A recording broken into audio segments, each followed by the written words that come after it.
the threat of Thrawn's return. Don't be afraid. Trust your instincts. I know you can do this, Ahsoka.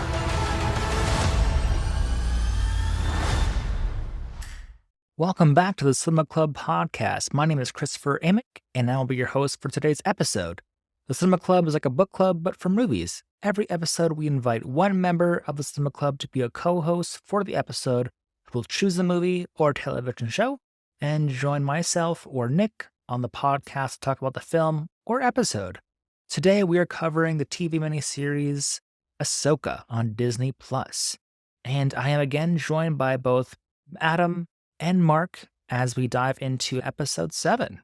One left. One left. Yes. Got a lot set up so far in the show, and we got one more after this to hopefully tie some loose ends up. Fingers crossed. Yeah. Do we have a runtime for the final episode yet?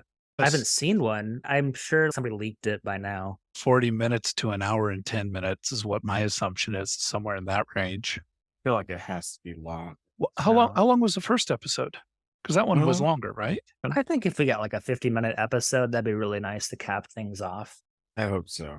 I'm so nervous. Yeah, a lot of the Disney Plus shows haven't stuck the landing for me, to be honest with you guys. I am glad this one is a little bit longer. It is an 8-episode series, unlike a 6-episode one. But there's a lot of things that I'm like, man, how are they going to wrap this all up in 40 minutes next week? Might not be getting a bow, maybe a cliffhanger or something. There's got to be a cliffhanger on this one. I just can't imagine them Resolving everything. all of this in 40 minutes, 50 minutes. I just can't see that. They have so many options for a season 2. They can stay in the galaxy. They can come back to our galaxy. They literally opened up a whole new galaxy. Sure, they've been stuck around this planet, but why are they stuck around this planet? And were they really stuck on this planet? Right. Yeah, that's true. Let me go ahead and read off the synopsis for episode 7 so we can just dive into the details of that. So obviously, spoiler warning for anybody listening that hasn't listened to the show. Definitely go check out this episode first. But on Coruscant, Syndulla faces a disciplinary hearing with tribunal member Senator Zino objecting to her reports of the secret Imperial Remnant conspiracy. C-3PO arrives and provides the tribunal with a fake authorization by Leia Organa, forcing the court to absolve Syndulla. Arriving at Peridia, the Purgils run into a minefield left by Thrawn's forces and retreat. Continuing alone, Ahsoka and Yang are attacked by enemy fighters and hide in a debris field, compelling the Grand Admiral to adopt a more calculated approach. Ahsoka locates Ren through the Force and heads to the planet's surface. Bridger, Ren, and the Noti are attacked by Haiti and bandits Ren had previously encountered, and Thrawn's soldiers, while Skull leaves to pursue his own agenda. Ahsoka's intervention leads to Thrawn withdrawing his troops and preparing his imminent departure. Haiti is forced to retreat, and Ahsoka, Bridger, and Ren are joyously reunited. What were your guys' overall thoughts with this episode? Did you like it? Did you not like it? I know I was genuinely curious about this, so I was jumping on YouTube today. I was watching some reactions or takeaways from the episode. Some people, it was their favorite episode so far. Others were like, not so much for me. I won't say it's my favorite episode, but I think you can say this with every episode. There's a lot of little great moments from the start with C. I can't believe that's a tongue. But that little cameo, that was a nice little touch. It does tie a little bow on that side of the galaxy. And it also involves Princess Leia in a form, even though, of course, the actress has passed away and they're not putting in creepy CGI Leia. And I know they did a good job and they tried very hard, but yeah, they skipped that. I agree. Yeah. But this is a better way to represent her without going that route, for sure. I'm just going to toss out Zino. I hate him. He's a little bitch. And I know that they're intentionally making him be this way, but this is the reason why the separatists separated, is because of politicians like him not being willing to see what's going on. Yeah. Right? He's a dick. Yeah, he just has it Just- out for her. Right. The whole show. I was gonna say, talk about characters that are grinding my gears a little bit. I'm not gonna lie. I still don't understand why Sabine it's just not giving all the details. Well, But because she got a nap. She was able to skip over several hours of talking to nap. And then So- we have our wagon train attack. the it's complicated line made me so sad. I was just like, oh my God, just tell him already. Right. Like, you're that person. Sabine shows up, and I feel like Ezra's been here for what, 10 plus years at this point? At least 7, right? I think we're comfortable with it being at least 7 years. Yeah, Somewhere around yeah. that ballpark. And I continue to have this thought process throughout this episode. But what has this guy been doing all the time here? Like, he just found these turtle people and was like, all right, that's cool. Hobbit hang with crabs, y'all. dude. Hobbit crabs. Hobbit crab Hobbit people. He's Space Moses. He's been on his journey. He's going to part the ocean here at some point. I'm being really sarcastic, and I apologize for any religious people that listen to this and I offend. Dude, he is totally Space Moses. Gonna part the sea with the force. Ah, That's all he needs, mean- apparently. We can talk about the whole, here's your lightsaber, no thank you, it's yours. Wait, what? Yeah. And he's obviously willing to kill people because he picks up a blaster later and shoots people. So that whole thing is a little bit, I think we're skipping ahead of ourselves. I think, again, this audience chamber where they're trying to witch hunt her, and Princess Leia says, it'd be really cool if you didn't have a security vote without the head of the Security Council being there. I think that was a very nice, snarky thing. Again, this is just showing that the resistance is going to form because the politicians are being dicks.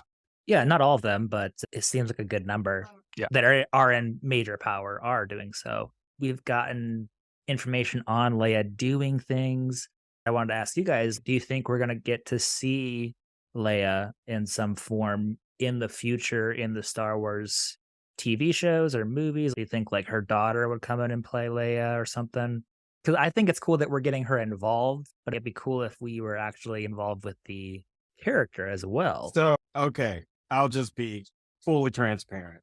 That was not an idea that has originally even came to my brain, but my initial reaction was that maybe we should leave it alone. I don't know why. Okay. That's just my I initial respect that. reaction. I might Yeah, have yeah. to simmer and think about it for a while, but I don't know. I think they had to do Rogue One the way they did, right? I think they had to have that scene. No, yeah, for sure. And just the sheer balls she had. Vader watched her ship run away. And she's, I don't know what you're talking about. I'm on diplomatic mission, lying to his face. So I think they had to have that. And I agree with that placement. So far, to my knowledge, they've avoided any past actors that have passed to have a role live on screen. Sure, it wasn't Mark Hamill acting as Luke Skywalker, but Mark Hamill did it, and it was his voice, even if it wasn't Mark Hamill being the actor that we saw on screen. And sure, maybe we see Leia in the background, right? Maybe it's a bad holocom call, but I don't want an actress walking on the stage as her. Yeah, I was just really curious. It made me think we're getting more of Leia involved in some capacity. Are we going to get to see that on the screen eventually? Or is that the right thing to do in the next 10 years with Star Wars? I wouldn't put it past Disney to push that Okay, along. I can't argue that. I just think the fan reception probably won't be warm to that idea. Maybe background character or background influence to the story, totally acceptable, but full-fledged main character in some type of property, I don't think that is necessary. Okay. I appreciate your guys' thoughts. I really enjoyed C-3PO showing up. It was great that the actor got to do the voice. Who knows if he was in the suit? I like that because that is a way to firmly attach this story to 4, 5, and 6, and even 7, 8, 9. Honestly, we can see Chopper and the Ghost in Rogue One, and you can see the Ghost in Episode 9. But it's nice to have a little bit of what happened in between those two. Okay. But I don't need Luke in my episodes anymore. I love Boba Fett. I want more Boba Fett. I don't need Boba Fett showing up. I don't have to have these main characters every single time. Yeah, it's a big galaxy. Now we got Huge- two. Yeah, got two. Honestly, if Ray Stevenson hadn't passed, I'd watch a whole series on his character. Easy peasy. Ray Stevenson and some bizarre, scary creature that looks like a normal person having fun in a galaxy. I want that. No, I'm sad. I love his It is character. sad. Yeah, and I was gonna ask you guys, do you have any theories about what's calling Balin? I've heard a rumor, and of course the name would elude me now. It was Aboleth? something. Yes, that's what I Yeah. heard. Yeah, that's pretty dark from my understanding of what that is. See, my problem is the name Aboleth is a D&D monster, and that's what I'm used to hearing it as. Oh, So I have no idea what it is in Star Wars.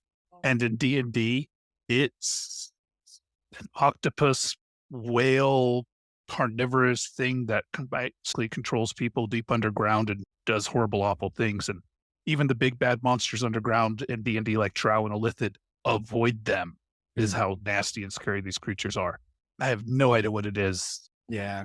I think the brief description that I can remember was that whatever it is, it's basically like the personification of death. Why you would want that, or It's one why way he to break the cycle. and saw someone theorizing that he would be like possessed by, and if that's like the final shot, maybe that would be interesting. I did look Abeloth as well, just so anybody listening and myself knew what was going on.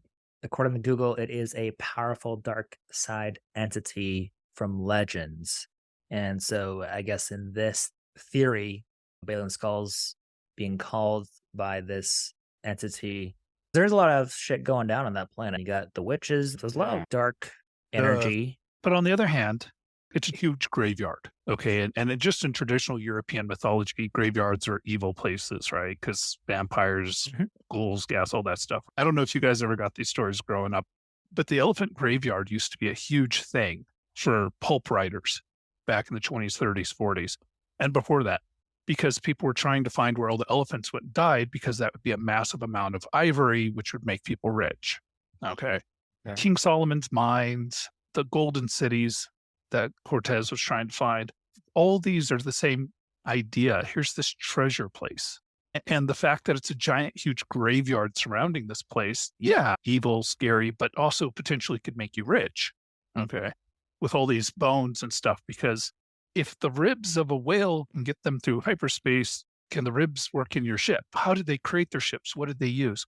So this is a giant, huge resource. And yes, it is a graveyard world. So of course there's going to be death on it. But then you have the hobbit crabs.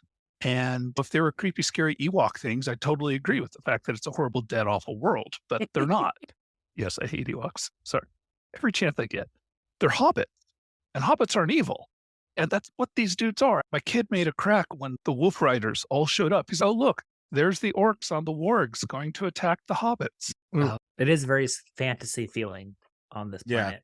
Dude, they're For orcs. sure. They're hands down orcs. They were even grunting like orcs as they charged. But they can't do anything, unlike Uh, orcs. I'll just skip okay. ahead too far. See, so if Gandalf showed up, there are different conversations, but Gandalf kept getting pulled away by some bizarre thing. Yeah, we're going Lord of the Rings here, but seriously, that is a straight up shot out of Lord of the Rings, where you have the two scouts and they see the scouts and they're like, we're being hunted by scouts. And then as they're running, they get attacked by the wargs with orc riders. And then the cavalry comes in and saves them. In this case, we just transitioned over to a Western, circle up the wagons. And Star Wars is World War II movies, samurai movies, and Westerns. The first season of Mandalorian was pure Western in space. Yeah. Right. I can't fault them when they go to those keys and do it.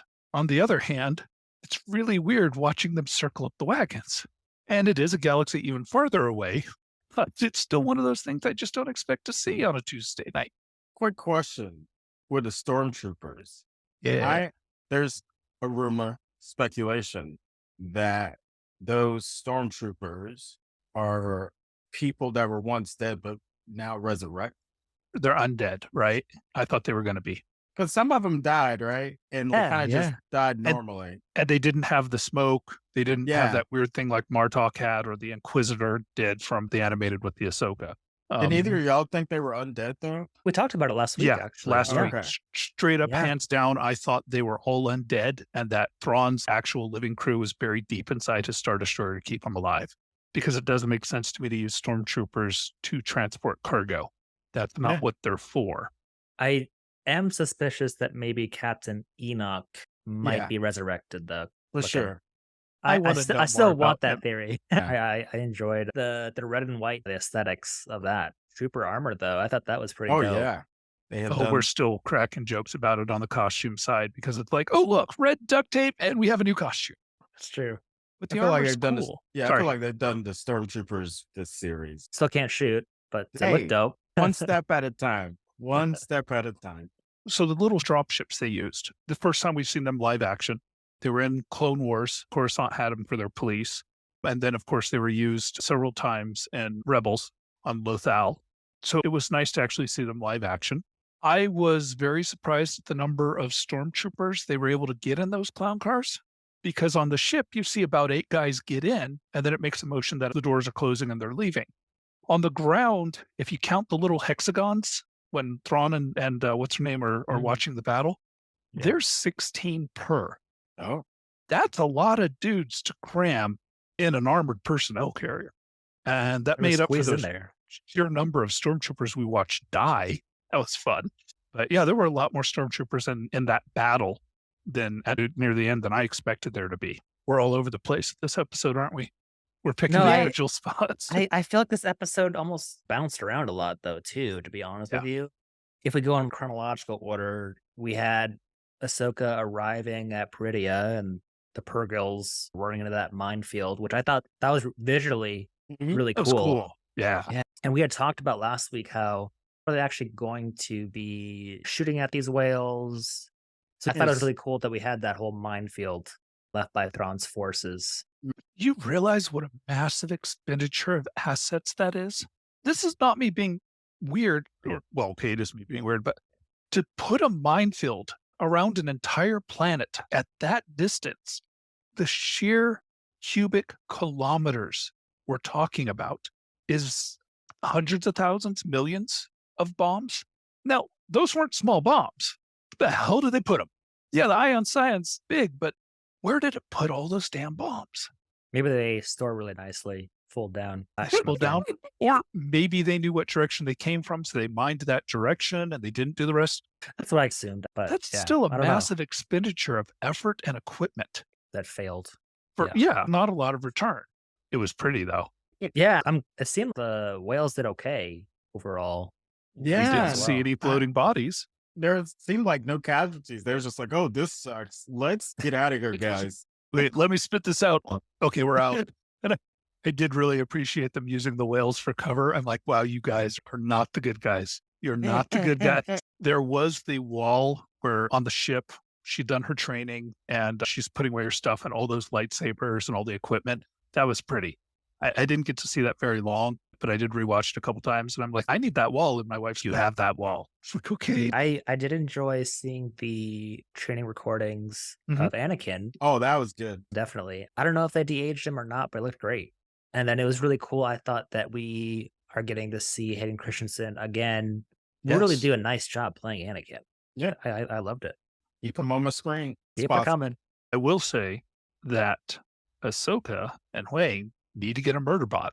They need somebody who will sit in the rear turret and shoot everything that attacks them because, God, what's the point of having a rear turret if you're not going to let the robot drive and you'll shoot them? I'm just saying, somebody needs to be manning the gun because Huang getting chased by the fighters makes perfect sense. Why were the two of them getting chased by the fighters? One of them should have been on the back turret. As soon as they got out of the rings, she should have been in back shooting them and keeping them off their butt. And that really bothers me when they make a mistake like that. Yeah. But But the if bloody that, hell out of me. if that happened, they wouldn't have had the dialogue about going into the asteroid field and stuff. And But she needed to fly through the asteroid field. Completely understand that. So she had to be the pilot there. And she had to be the pilot getting out of the asteroid field. But once they'd cleared the asteroid field, Eesh, that's fair. I guess if she had been dodging the Eye of Sion that entire time, but once she hit atmosphere, one of them All could right. have popped out the back and started shooting. We wouldn't have had the super cool moment of her jumping out of the flying spaceship. Yeah. I was like, oh, this is going to hurt. And then she was like, yeah, I'm good. Let's go. Oh, there's Balin. Let's fight. I did want to take a moment here and just pause to share that the Cinema Club podcast is 100% supported by you, our listeners. So if you are enjoying the show and if you are wanting to support the show and continue to help it grow, please consider clicking the support button on our website. You can check that out at podcasters.spotify.com/pod/show/support. slash the cinema club. Thank you so much. And now let's return to the episode. Completely, totally different. But the look of hurt and betrayal on Shen's face when she said, "You're not coming." He's, you want to go that way? You want to become part of the Empire? There you go. I'm going to go do this. Just the look of hurt on her face was like, oh, damn. I didn't expect that. I expected him to get her through this and then say bye and walk away as the ship left. I was a little surprised, but he was in the right place to fight Ahsoka because he was trying to delay her. If Ahsoka hadn't shown up, Ezra and Sabine would have died, most likely. Obviously, things happen for a reason, but I was very shocked by that moment of him going, "Good luck, kiddo." Yeah. What's interesting, I had a different takeaway from that than you, Ooh. Mark. Okay. I thought that it was something unsaid where Balin was like, "This is yours now.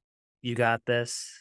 And good luck with your endeavors of pursuing power with the Empire." Yeah. I definitely can see that viewpoint as well, because like you're saying, her reaction was like, "Oh, you're gonna You're leave? not coming? Come on, the Just two of us around." will go down there. We'll murder them. It'll be great. No. Yeah, I did expect that. They're gonna go wreck shop down there and kill the turtle hobbit crab people. Thank you. I'm so glad we didn't get a lot of casualties of them, or if any, really. I didn't remember seeing any. I was so certain that they would be massacred this episode. I was so sure it's going to happen. Picking up the So, pods and throwing them. Yeah. Yeah. A Ooh. fighter strafing. Yeah. Oh, man, my heart still intact. I thought it was a Disney cop out. Ezra's like, "Oh no, one of the scooters got hit. We gotta stop rally around this thing." I was like, bro. There was only one naughty that were actually in danger. It was the mom of the cute little one because Disney loves killing its moms. Right? You're not wrong, Mark. Oh, I'm wrong. I'm not incorrect, but I am wrong. And I know this. I guess we still have one more episode. Maybe they'll find a way. Okay, we're leaving. Light the planet on fire. Yeah, light the planet on fire. It was a happy surprise for me that Balin and Ahsoka got to fight again, because I was like, oh, Balin's just gonna take off and we're not was gonna so see him happy. again probably for the rest of the episode at least. So that was cool. Different fight, too. Yeah. Completely different fight. Very Yep. enjoyable. If I remember correctly, for the majority of the first fight, Ahsoka only used one lightsaber, correct? Yep. So there's a lot the second time around where she was mostly using two, gives you more room from a fight choreography standpoint to make it feel fresh still. So I was all about it. Loved it. And again, it's a testament to the choreographers that you had several different styles happening on and different fights and different things going on, and they all looked great again. And that's Yeah. nice. Yeah, and I enjoyed the fight too because, like I said, it was so different, but it's also because of the drive that Ahsoka had. In the second fight, she's just trying to get down to Ezra and Sabine. In the first fight, she was like, "I need to get this map," and so I think Ahsoka really had that realization through this fight, and so that's why I think it went so differently than the first one as well. Because she was even like, "Yeah, I probably can't beat this guy, but it's taking up all my time." Ship flies by and drops flares and chaff on him so she can steal the dude's horse and run away. I fully appreciate that entire, I don't have to beat you. I just need to get past you. And it was good. I enjoyed it. Yeah, It's even nice. Balin was like, It was- played. All right, great. I guess I'll just go walk over here and look for the mystical Touche. creature. I also enjoyed Ahsoka's whole white outfit Oh, with yeah. the sabers. It was cool seeing the full body outfit in action, so to speak. So I was digging that a lot. Can we talk about actually, now that you brought that up, the biggest betrayal of the whole series? Actually, Ahsoka stole dog Friendo. So that's just no loyalty, right? That's the ultimate Howler. betrayal of this entire series. If he was the bestest boy, there's no way he would let Ahsoka leave like that. That's all I'm saying. I think the dog betrayed Balin. But you That's the- notice that Sabine's howler was still fine. It was hiding inside one of the cars. It's so cute. Yeah. I want them to take it with, and there's nowhere to put it on the ship. And I'm also worried they're going to take all the hobbit crabs and try and cram them all on the ship. I don't know what's going on with that. I'm not sure how I feel about that bit. But yeah, circling up the wagons cracked me up. The fighting was good. The stormtrooper showing up was good. It was great seeing those ships come in. The retreat was well done. Watching Ahsoka save them. Watching Bridger force shoving people everywhere left and right. Sabine, she's a badass. I love her. Very surprised again about not taking us lightsaber back. That was a little confusing. A little bit more confusion when he picked up a blaster and was willing to kill stormtroopers left and right with it. Yeah. because I thought maybe he'd been on a pacifist bench Yeah, or that's something. what I thought too. And then boom, I was like, that's not it. Yeah. Like, on the other hand, it could just be learned reflex. Stormtroopers, you shoot them and you do it enough times. They're definitely not going to shoot you. So Wow. Sabine's like standing there, lasers are going all around her. I'm like, oh my God, dude. I think I know exactly what you're talking about. There was one scene I specifically remember. I was like, man, they have a clear shot at her. They're aiming for the steel, it seems. Yeah, but we talked about that. My theory that the Beskar actually attracts it Oh, yeah. because Yeah. somebody was going to shoot her and she put her arm up in the way and it hit the plates perfectly. Yes, I did right? see that. She blocked a lightsaber with her arm at one point. Yeah, I seriously think the Beskar is blaster magnetic. It's the only way I can justify Mandalorian living through everything they get shot with. So actually, stormtroopers can shoot good. It's just the steel. That's what it No, is. it's at this point in Rebels, Rex even cracked about how can they shoot a damn thing in these helmets when he was hiding out in stormtrooper armor. He ended up taking his helmet off, throwing it, hitting a stormtrooper in the face with the helmet, and then shooting them accurately with the helmet off. Even Rebels made jokes about this. Oh, yeah, pretty funny. it is. And character shields. Never forget the power of character shields. The whole thing with Ezra being like, the Force is all I need. Cool, but And boring. a blaster. And a Yeah. blaster. But yeah, I was like, really, man? I mean, like, a Jedi's weapon is a lighter. Yeah, I don't know. I feel like he doesn't consider himself a Jedi for some reason or another. Now, I don't know. It's probably that time he lit the bandits' camp on fire. Can I just You know- say, this is going towards the very end of the episode, but do you remember the last line of the episode? It was by Ezra, and he was like, looks like I am going home after all. I was like, oh, really? Like, that's how the episode ended? I was like, I don't think he's going home. Just because he said it, he was so happy. I was like, oh, no, I don't think you're going to make it home by episode 8, man. Might be another season or 2, or you might just die. I don't know. Those are like famous last words type stuff. I don't know. I can't argue with you on that one either. I'm super interested to see how it turns out. Maybe it was subvert our expectations. Oh, he's definitely not going to get home. And then maybe he does get home. I'm interested to see what they were doing with that line, if anything. I was like, oh, it's not a good omen. I was going to say, I really did like when Sabine's like, you're alive. And he's, wait, what? Just that moment of, oh, complicated. Oh, that's how complicated it was. It wasn't complicated. They're just making it complicated, Sabine. Or to be, As usual. let's be more specific. She just doesn't want to talk about it. It's not even complicated. The other thing that bothered me, just to throw up more nitpicks because I'm on a roll here, is when Hattie has all the troopers lined up and she gives the command to shoot. And then Ezra's like, wait, can we be prisoners or something? Oh, And it's that was like- cracking me up. I I enjoyed was like, that. that's so dumb. If your commander tells you to shoot somebody, you're going to be like, all right, Let's hear it. thanks. No, they were all like, wait a second. Let's hear this guy out. You may All have 30 of them some- are like, whoa, don't shoot. Hold on. This guy's got Well, yeah, something to say. But she said, kill them. And then he started talking. And then she said, fire. And So, then chaos happened. and to be fair, it's insider info that a lot of people don't know. He actually has a pretty high charisma. So he rolled pretty well. And You get that nat 20. Wait a minute. And that bought him the necessary time. You couldn't see that just watching it, but yeah, that's what happened. He rolled the nat 20 with a high charisma, bought him the extra 10 to 15 seconds he needed. Because everything can become a D&D meme. Everything can. With you two, yeah, obviously.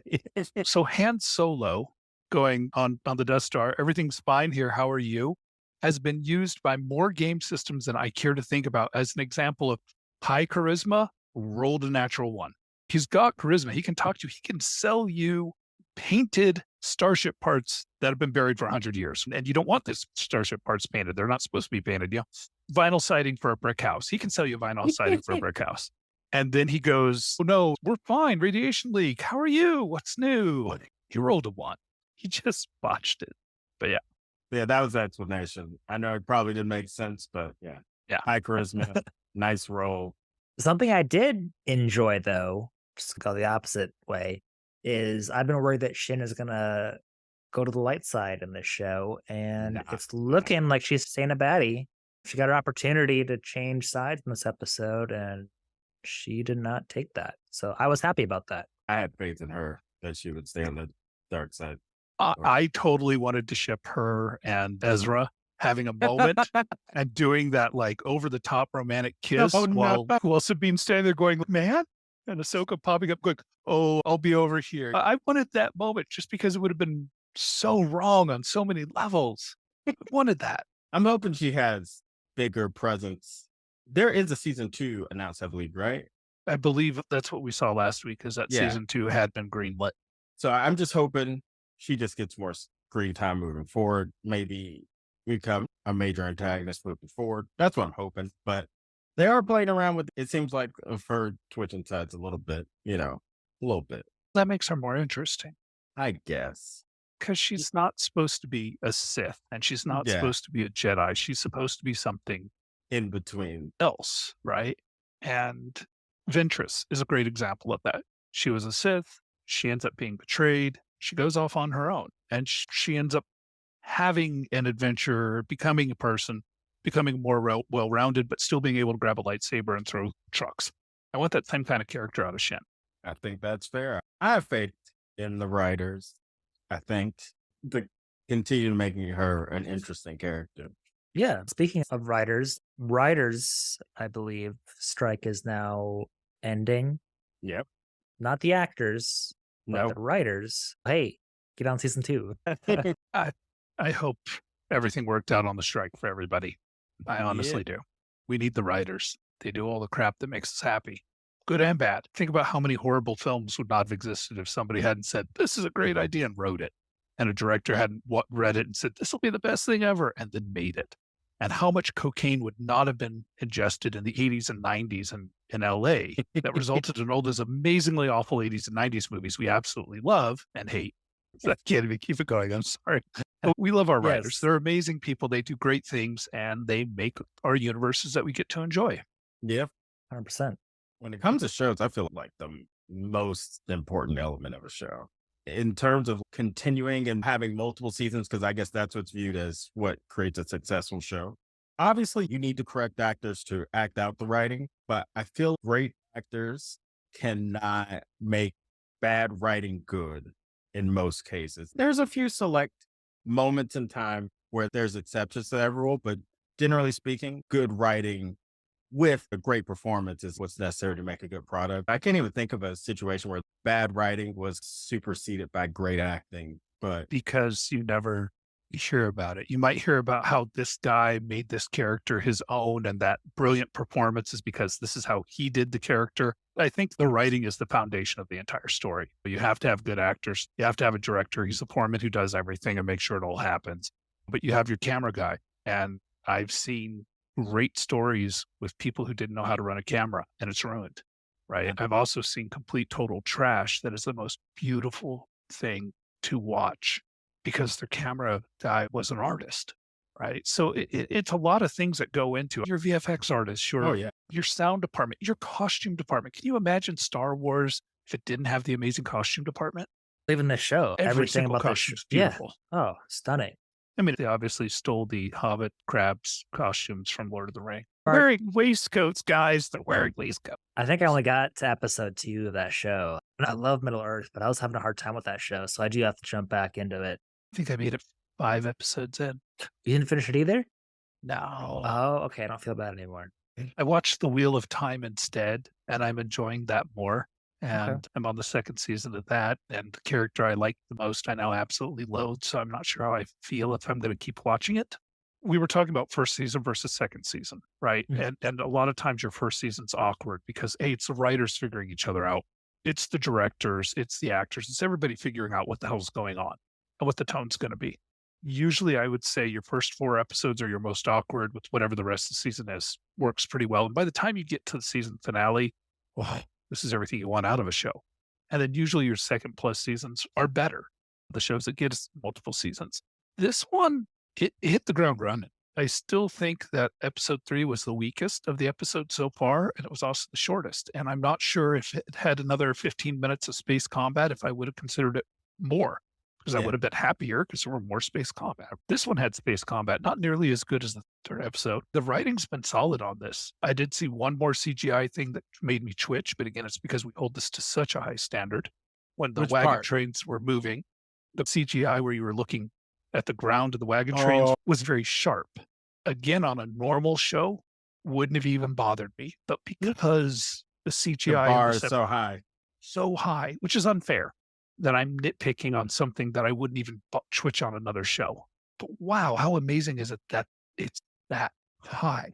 Yeah, You even know. the scene where Ahsoka's ship comes up to the planet and they have that whole shot there. I was like, man, if you showed that to somebody 10 years ago, this is a great looking movie.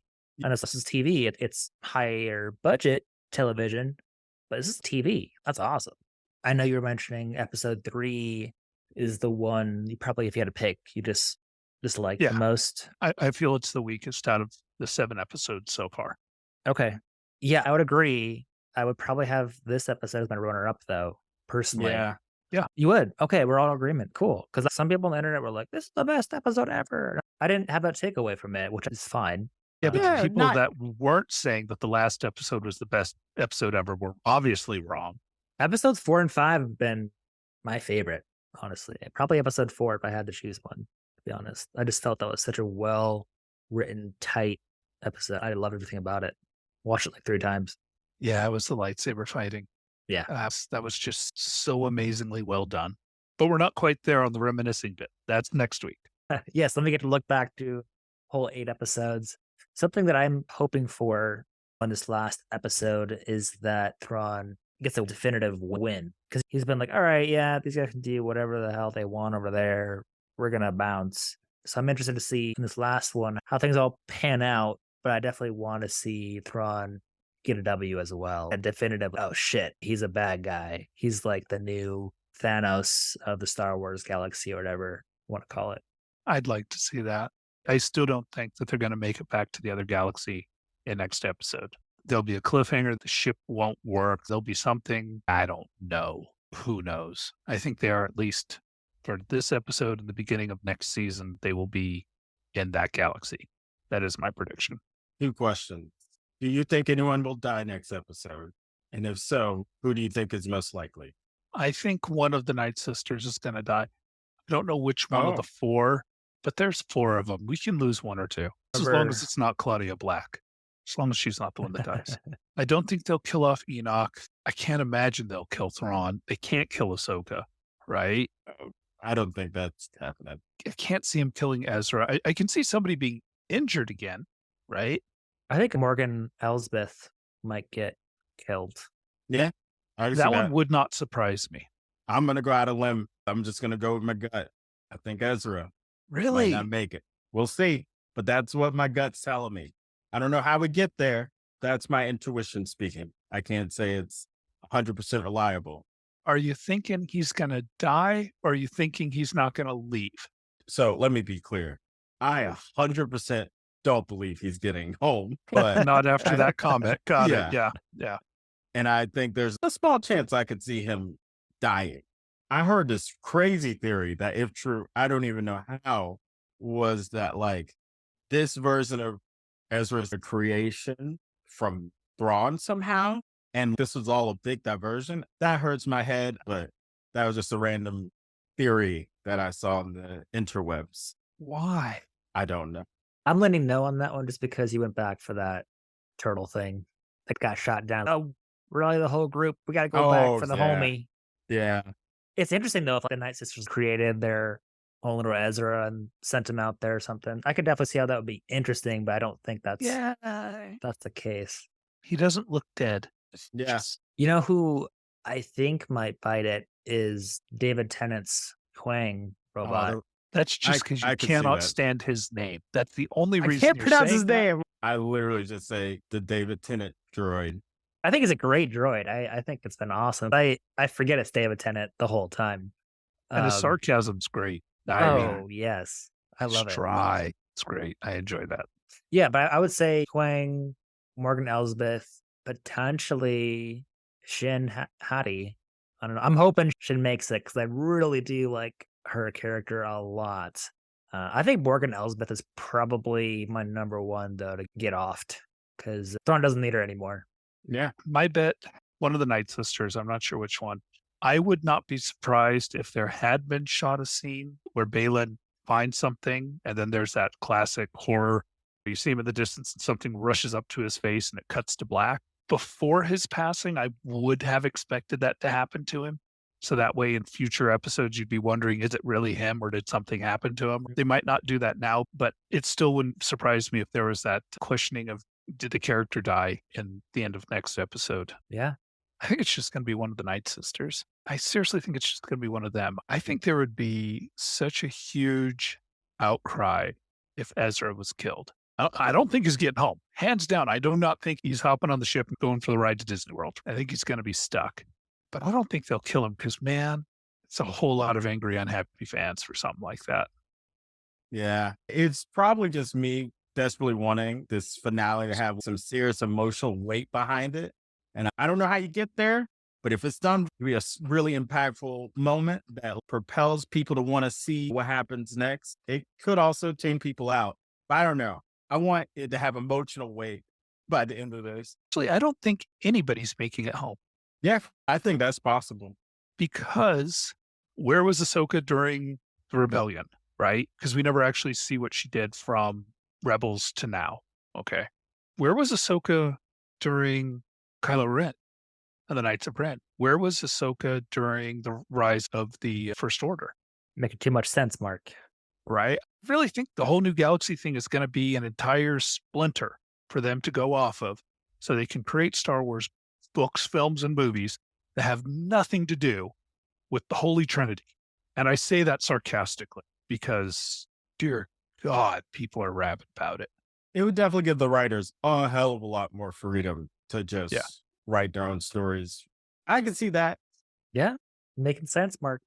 And it never made sense to me why you would have a republic that was thousands of years old and had wars with the Sith, and they're still using TIE fighters, and they're still using lightsabers, and there haven't been any technology advances over thousands of years.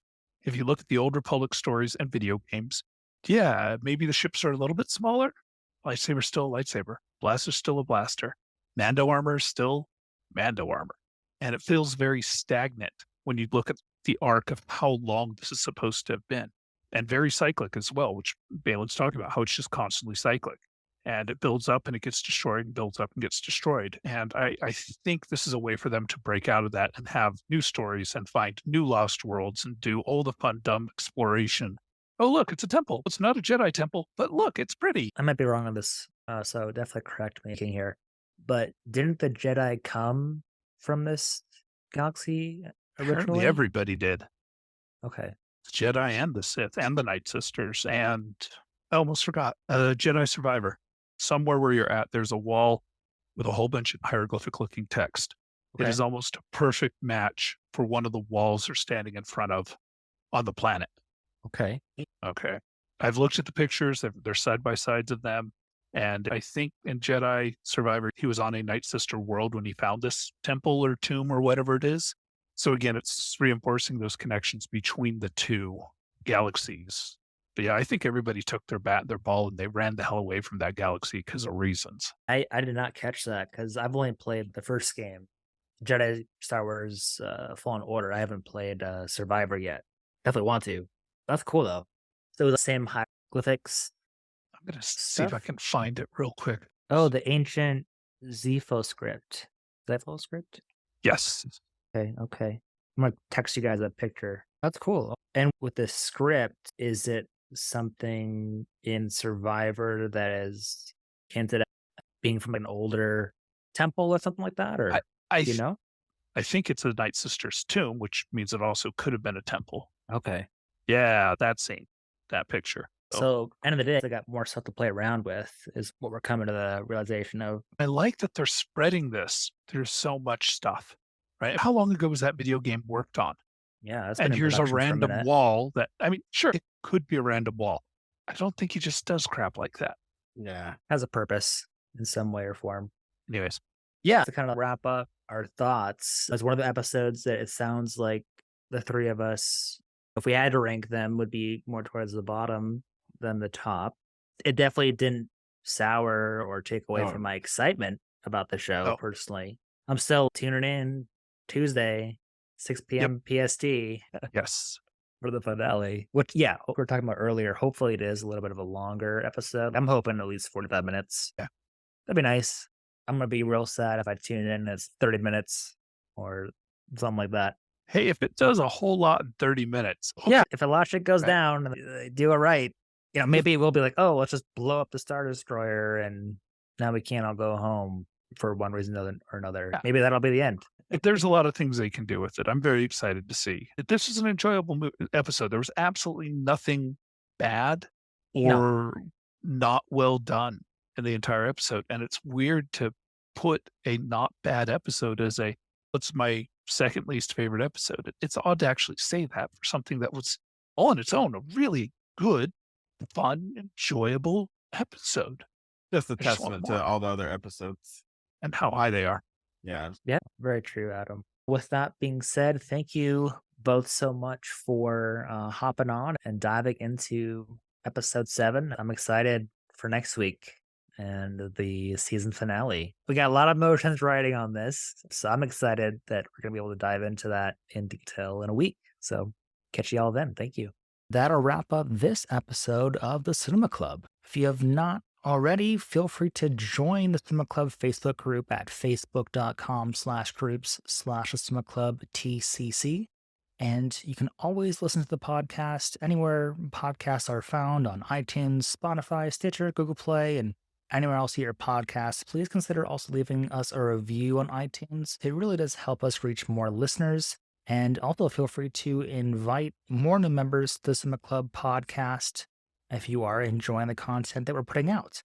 Also wanted to share that you can email Nick or myself at the cinemaclubtcc@gmail.com if you would like to be on the podcast in the future. And again, finally, we are completely supported by you, our listeners. So if you are wanting to support the show financially, please consider clicking the support button on our website. You can check that out again at podcasters.spotify.com/pod/show/cinema club. Thank you again so much for joining us, and we will see you on the next one.